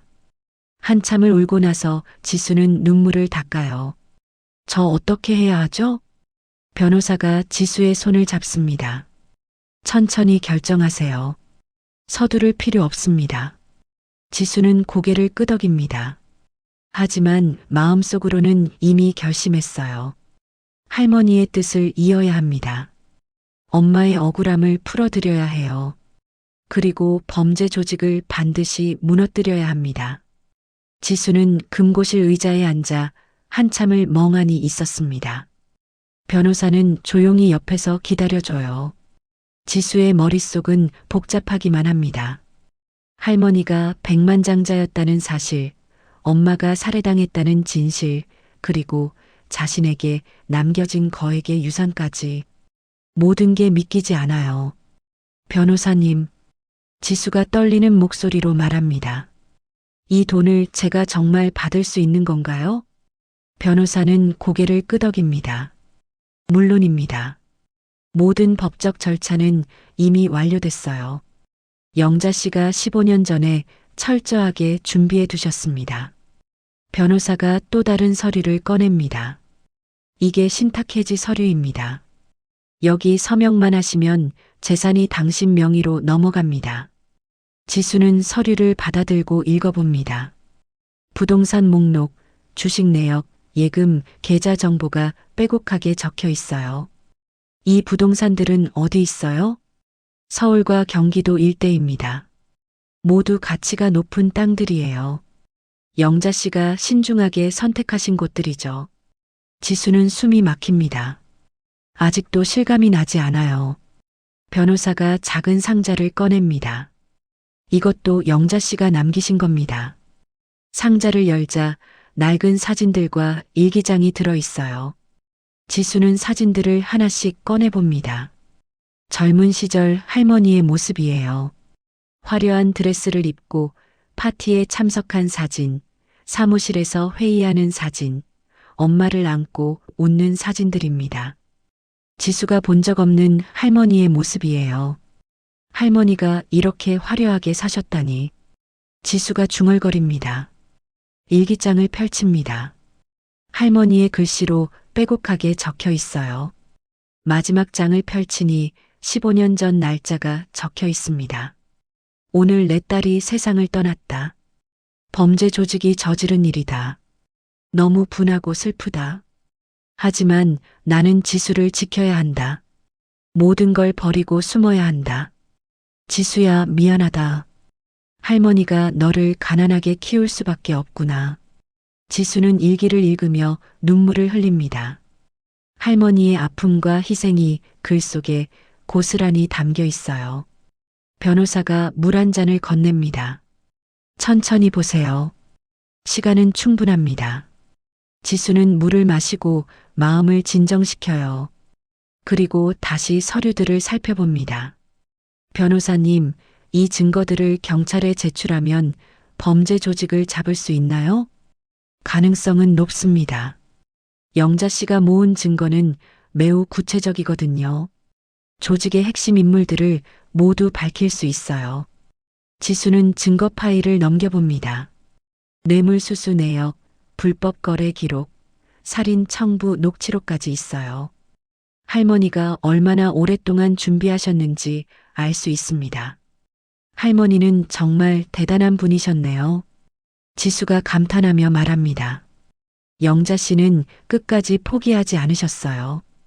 비록 숨어서 살았지만 정의를 포기하지 않으셨죠. 지수는 할머니의 편지를 다시 꺼내 읽습니다. 읽을 때마다 새로운 의미가 느껴져요. 저한테 이렇게 큰 책임을 맡기시다니. 지수가 중얼거립니다. 변호사가 말합니다. 영자 씨는 당신을 믿으셨어요. 공무원이 되어 정의를 실현할 사람이라고요. 지수는 고개를 끄덕입니다. 공무원이 된 것도 할머니의 계획이었던 걸까요? 이제 어떻게 하면 되죠? 변호사가 설명합니다. 먼저 신탁해지 서류에 서명하세요.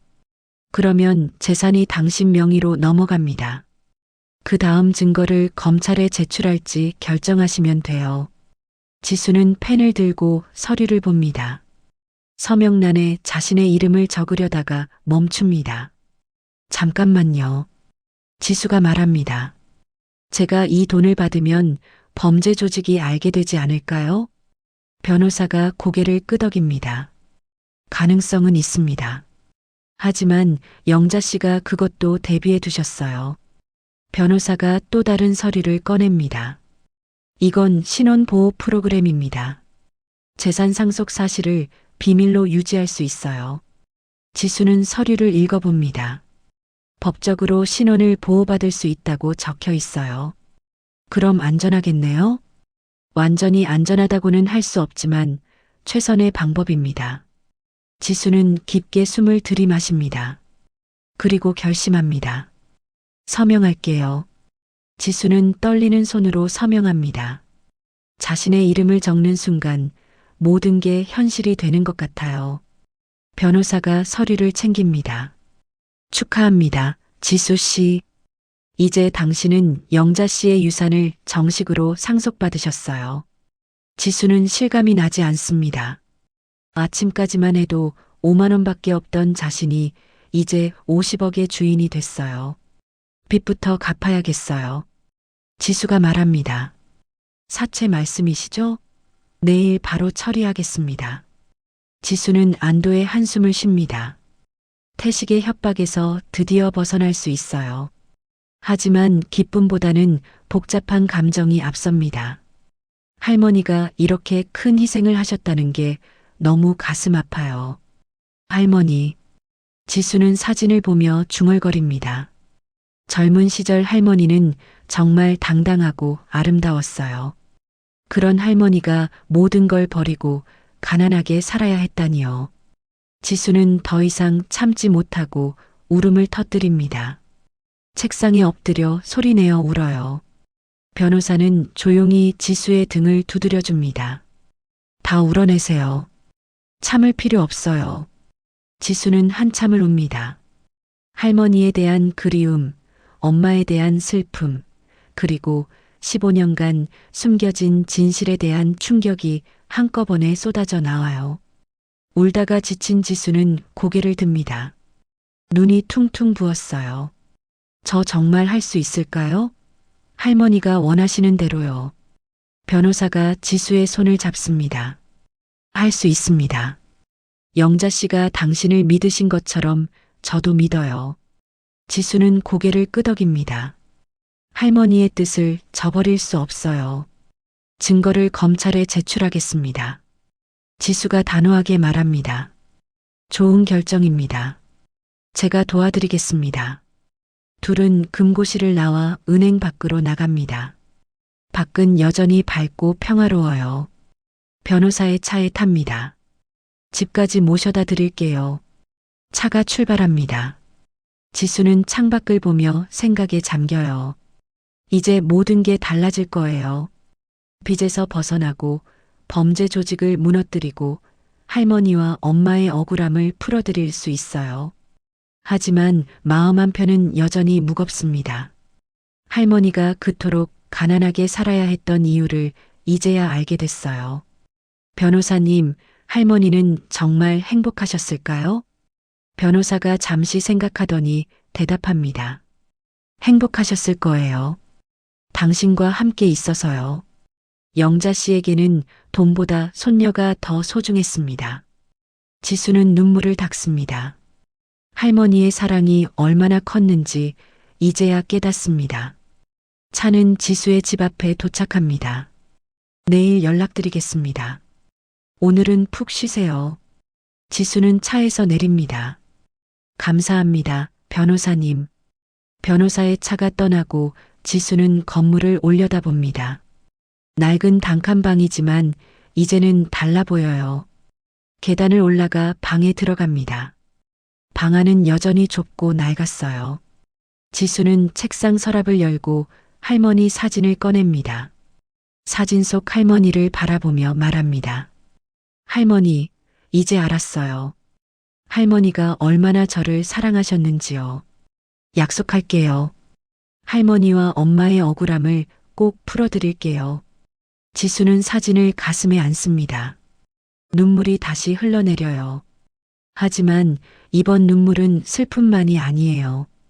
감사함과 결심도 담겨 있습니다. 지수는 창밖을 바라봅니다. 해가 지고 있어요. 새로운 시작을 앞둔 저녁입니다. 다음 날 아침 지수는 일찍 일어났습니다. 오랜만에 푹 잔 것 같아요. 어젯밤 모든 진실을 알고 나니 마음이 한결 가벼워졌습니다. 휴대폰을 확인하니 변호사에게서 문자가 와 있어요. 오전 10시에 사무실로 오세요. 사체 정리하겠습니다. 지수는 씻고 옷을 갈아입습니다. 거울을 보니 얼굴에 생기가 돌아왔어요. 오랜만에 미소를 지어봅니다. 방을 나서는데 복도에서 누군가와 마주칩니다. 강태식이에요. 오지수 씨, 어디 가요? 태식이 길을 막아섭니다. 지수는 당황하지 않습니다. 오히려 침착하게 태식을 바라봐요. 볼 일이 있어서 나가려고요. 지수가 차분하게 대답합니다. 태식이 눈을 가늘게 뜹니다. 어제 연락 안 했죠? 약속 어긴 거 알고 있어요? 지수는 한 발짝 앞으로 나섭니다. 오늘 오후에 빚 전액 갚겠습니다. 태식이 코웃음을 칩니다. 전액이요? 3,500만 원에 이자까지 합치면 4천만 원인데요. 알고 있어요. 오늘 오후 3시까지 변호사 사무실로 오세요. 주소 알려드릴게요. 지수가 휴대폰을 꺼내 주소를 보여줍니다. 태식은 의아한 표정을 짓습니다. 변호사 사무실이요? 무슨 수작이에요? 수작 아닙니다. 정식으로 빚을 정리하려고요. 오시면 현금으로 드리겠습니다.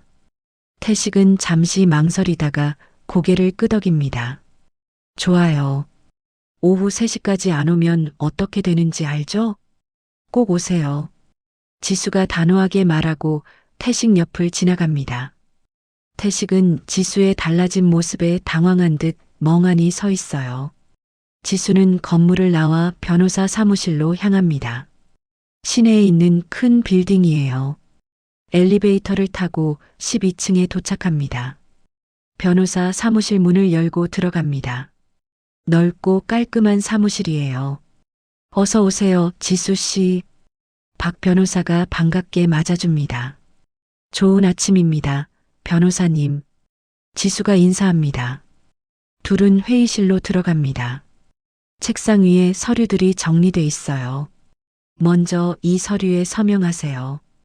계좌 개설 서류입니다. 변호사가 서류를 건넵니다. 지수는 서류를 읽고 서명합니다. 신탁 재산이 들어올 계좌예요. 이제 사채업자 강태식 씨 건을 처리하겠습니다. 오후 3시에 오기로 했죠? 네, 약속했어요. 좋습니다. 제가 입회해서 정리하겠습니다. 합법적으로 처리할 거예요.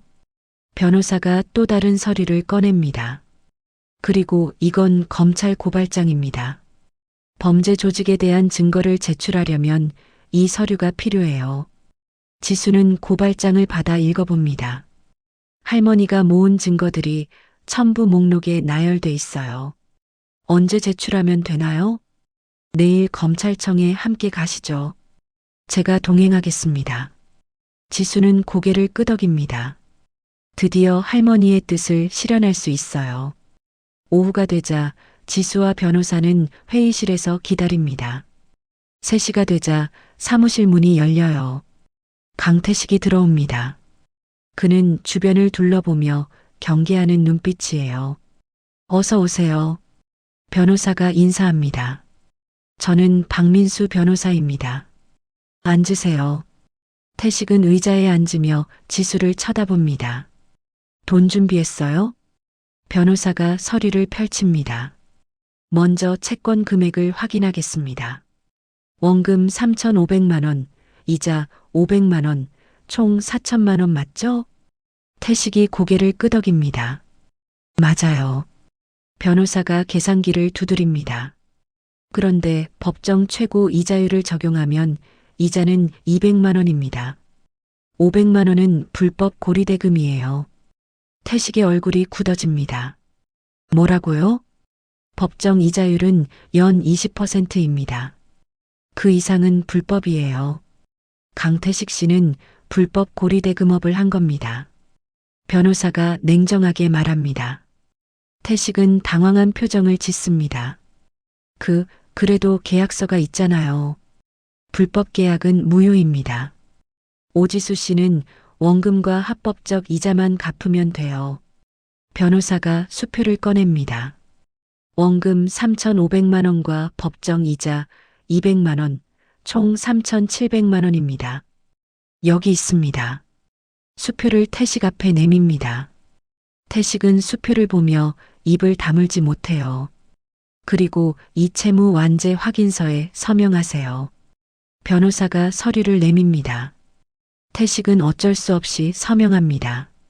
손이 떨리고 있어요.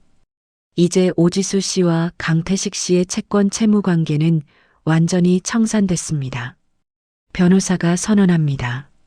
지수는 안도의 한숨을 쉽니다. 드디어 빚에서 벗어났어요. 태식이 일어서려는데 변호사가 말합니다. 잠깐만요, 강태식 씨. 한 가지 더 있습니다. 태식이 멈춰섭니다. 오지수 씨에게 협박과 폭력을 행사했죠? 유품을 파손하고 인신공격성 발언도 했고요. 태식의 얼굴이 창백해집니다. 그건 고소할 수 있습니다. 하지만 오지수 씨가 관대하게도 고소하지 않기로 했어요. 대신 앞으로 절대 접근하지 마세요. 한 번이라도 접근하면 즉시 고소하겠습니다. 변호사가 단호하게 말합니다. 태식은 고개를 끄덕이며 서둘러 사무실을 나갑니다. 문이 닫히자 지수는 긴장이 풀려요. 감사합니다, 변호사님. 천만에요. 이제 편하게 사실 수 있겠네요. 지수는 미소를 짓습니다. 정말로 자유로워진 것 같아요. 다음 날 지수와 변호사는 검찰청으로 향합니다. 큰 건물 앞에 도착하니 긴장됩니다. 걱정 마세요. 제가 다 설명하겠습니다. 변호사가 격려합니다. 둘은 검찰청 안으로 들어갑니다. 접수를 하고 담당 검사를 만납니다. 안녕하세요. 범죄 조직 고발 건으로 왔습니다. 변호사가 말합니다. 검사는 중년의 여성이에요. 앉으세요. 어떤 사건인가요? 변호사가 두꺼운 파일을 꺼냅니다. 15년 전 살인 사건과 관련된 범죄 조직 증거입니다. 검사는 파일을 받아 넘겨봅니다. 점점 표정이 진지해져요. 이 증거들은 어떻게 확보한 건가요? 변호사가 설명합니다. 피해자인 김영자 씨가 15년 동안 모은 겁니다. 조직의 불법 활동 기록, 뇌물 수수 증거, 살인 청부 녹취록까지 모두 있습니다. 검사는 계속 서류를 넘기며 읽어요. 이건 정말 대단한 증거네요. 이 정도면 조직을 완전히 무너뜨릴 수 있습니다. 지수는 가슴이 벅차옵니다. 할머니의 노력이 드디어 빛을 발할 거예요. 정식으로 수사를 시작하겠습니다. 증인으로 협조해 주셔야 합니다. 검사가 지수를 봅니다. 네, 무엇이든 하겠습니다. 지수가 단호하게 대답합니다. 검사는 고개를 끄덕이며 말합니다. 김영자 씨는 정말 용감한 분이셨네요. 손녀를 위해 이 모든 걸 준비하셨다니요. 지수는 눈물이 날 것 같았지만 참습니다. 할머니의 뜻을 꼭 이루고 싶어요. 그럴 겁니다. 제가 책임지고 수사하겠습니다. 며칠 후 뉴스에 대대적으로 보도됩니다. 15년 만에 밝혀진 범죄 조직의 실체, 일제 검거. 지수는 TV 앞에 앉아 뉴스를 봅니다. 범죄 조직 핵심 인물들이 체포되는 장면이 나와요. 고 김영자 씨가 남긴 증거로 조직이 무너졌습니다. 앵커가 말합니다. 지수는 눈물을 흘립니다. 할머니 해냈어요. 지수는 할머니 사진을 꺼내듭니다. 할머니 봤죠? 나쁜 사람들 다 잡혔어요. 엄마의 억울함도 풀었어요. 지수는 사진을 가슴에 안습니다. 따뜻한 감정이 가슴을 채워요. 한 달 후 지수는 공무원으로 정식 발령받습니다. 구청 민원실에서 일하게 됐어요. 출근 첫날 지수는 할머니의 시계를 수리해서 차고 갑니다. 비록 완벽하게 고치지는 못했지만 다시 작동하게 됐어요. 민원실에서 시민들을 도우며 일합니다. 어려운 사람들을 보면 할머니가 떠올라요. 점심시간 지수는 변호사에게서 전화를 받습니다. 지수 씨, 좋은 소식이 있어요. 범죄 조직 재판에서 전원 유죄 판결 났습니다. 정말요? 지수가 기쁘게 외칩니다. 네, 살인죄로 무기징역 선고받았어요. 영자 씨의 증거가 결정적이었습니다. 지수는 눈물을 흘립니다. 정의가 실현됐어요. 퇴근 후 지수는 할머니 산소를 찾아갑니다. 15년 만에 찾아온 겁니다. 산소 앞에 무릎을 꿇고 절을 합니다. 할머니, 다 해냈어요. 할머니가 원하시던 대로 정의를 실현했어요. 바람이 살랑 불어와요. 할머니가 대답하는 것 같습니다. 이제는 행복하게 살게요. 할머니가 남겨주신 사랑으로 다른 사람들도 도우며 살겠어요. 지수는 할머니 사진을 꺼내 산소 앞에 놓습니다. 젊은 시절 화려했던 할머니의 모습이에요. 할머니 사랑해요. 그리고 정말 감사해요. 해가 지고 있습니다. 노을이 하늘을 물들여요. 지수는 할머니 산소를 떠나며 미소를 짓습니다. 새로운 인생이 시작됐어요. 할머니의 희생과 사랑을 가슴에 품고 지수는 당당하게 앞으로 나아갑니다. 이야기가 마음에 드셨다면 구독과 좋아요 꼭 눌러주세요. 더 좋은 영상으로 찾아뵙겠습니다. 시청해주셔서 감사합니다.